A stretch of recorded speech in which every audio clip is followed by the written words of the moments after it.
One of the most frustrating projects perhaps I worked on was I was working on a 2D arena shooter called Rotherhithe.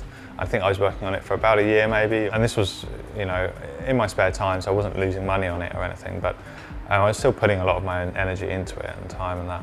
I did an initial prototype and I kind of liked the idea of making an arena shooter, and I sort of thought it looked cool, but I never really got it to a point where it was really fun to play.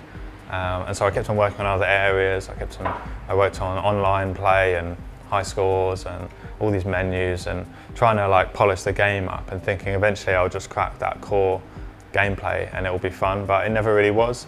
And so I eventually sort of abandoned it, even though I put so much time into it. And it felt a bit of a failure on my part, because it was a failure for myself to see that like the game didn't really have a future. Unless that core part is fun, you can't kind of force it to be, I don't think. I think it's good to take breaks from development if it's a hobby. You know, you can put the game down for a month and come back to it. And that's often really great for motivation, but often I think it helps you see, you can see the forest, you know, you're not lost in the trees, as the saying goes.